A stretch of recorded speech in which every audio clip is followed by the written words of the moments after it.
Welcome back to another episode of the Just Jamie podcast. If you're new here, I'm so glad you found the channel. Welcome. And if you've been around for a while, then you know we are knee deep in our travel series. And the first couple of episodes, just to give you a little Cliff's Notes version, was leading up to your trip.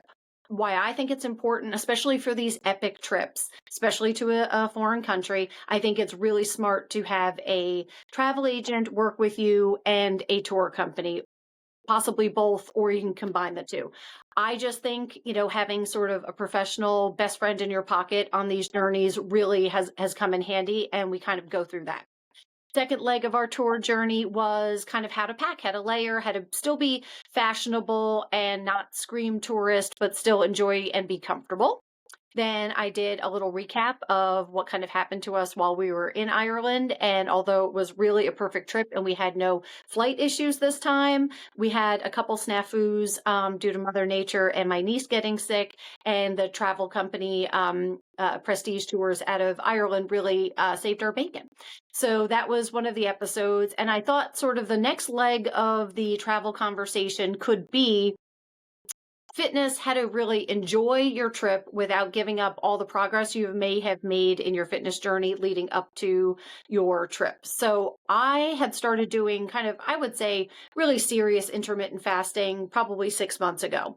It really worked for me. I got rid of the last 15 pounds, and part of it was probably doing, the Joanne liquidation, where I was constantly in motion, doing some super physical stuff, unloading trucks, things of that nature. But I also really was mindful of when I ate, and my eating window was relatively narrow, but I also paid no mind to what I was eating in that window.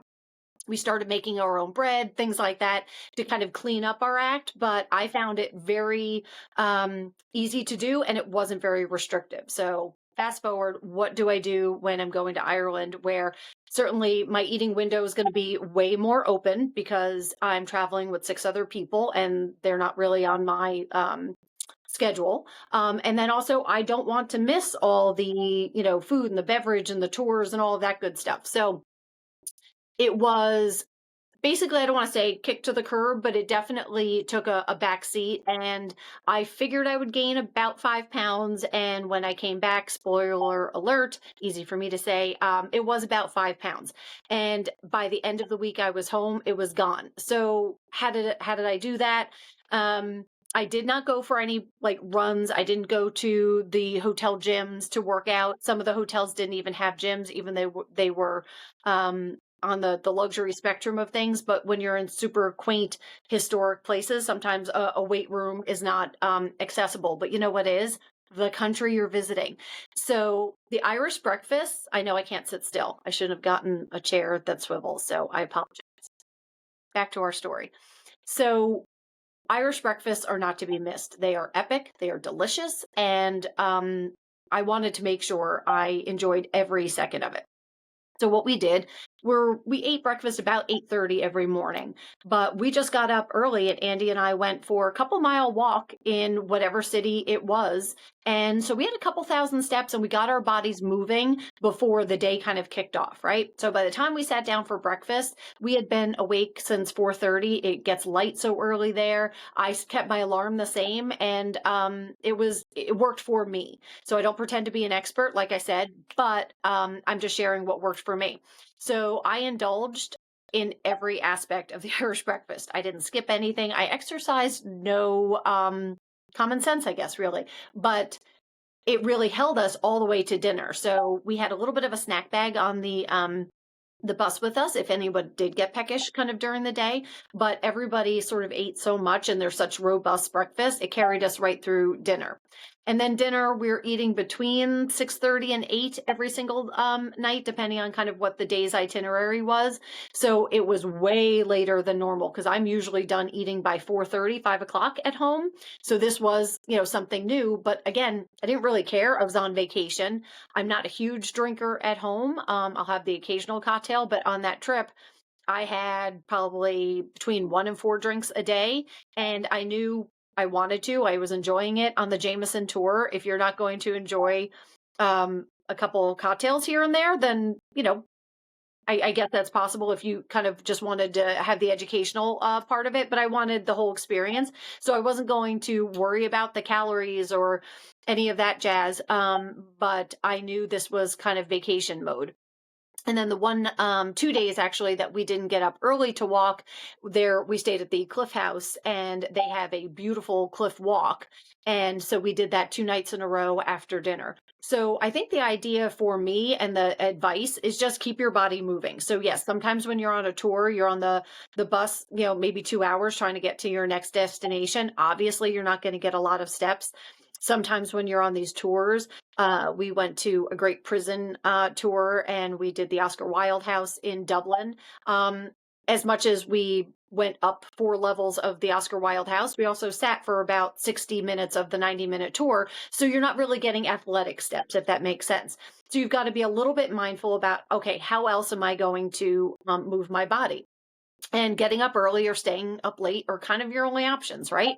And so when you're also traveling like we were, my mom's almost 80 and handled everything like a champ, but she wasn't going to necessarily help me train or stay on track. My nieces were up for it. My sister and brother-in-law were, my husband was, but sometimes you just you can't go rogue when you're on a big trip like that, but you also have to kind of carve out a little bit of time for yourself and or watch what you eat. I did not want to take the watch what you eat tactic, so I wanted to just kind of get my activities in wherever I can. So I guess that's, the long and short of this episode is just don't let the trip derail you to the point where, all of your progress is gone and you don't want to not have any fun on vacation. But when you get back, so we landed back in Newark, I would say about 4:30. We were back to my mom's house by 6, and shout out to Vinny's Pizza.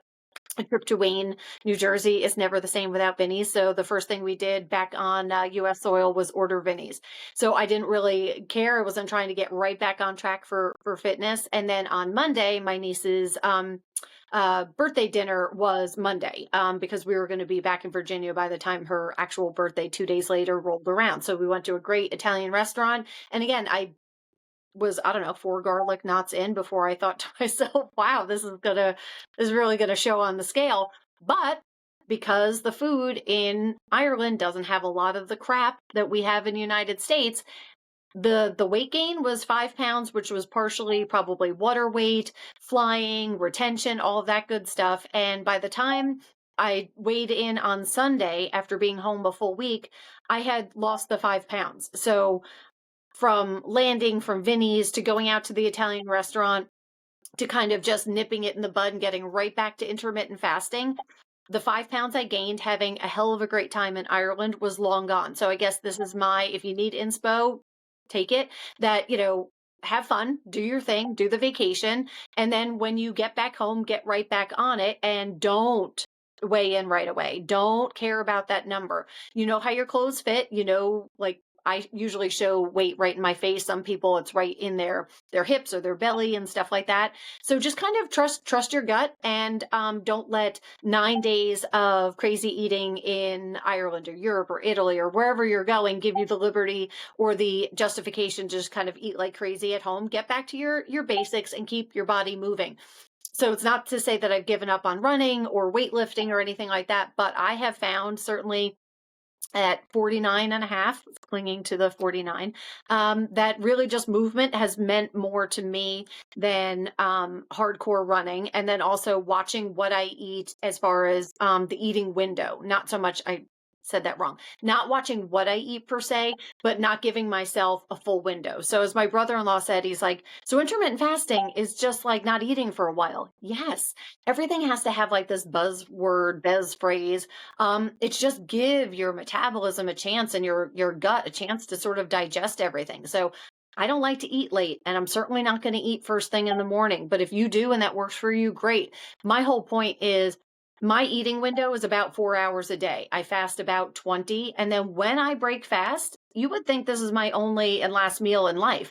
I don't really worry about it, but I also don't have a lot of junk in the house either. So what I'm kind of feasting on when I do break fast is real cheese, tomatoes. I love onions. I'll have sometimes, yogurt and berries. I'll do a smoothie that I'm making. I'm not buying. I don't have a lot of, added sugars in my life. But at the end of the day, I ended up with some white chocolate from the Joanne Project, and I allow myself a fair bit of that. And I tell myself I had to buy it so I could get out of the one location.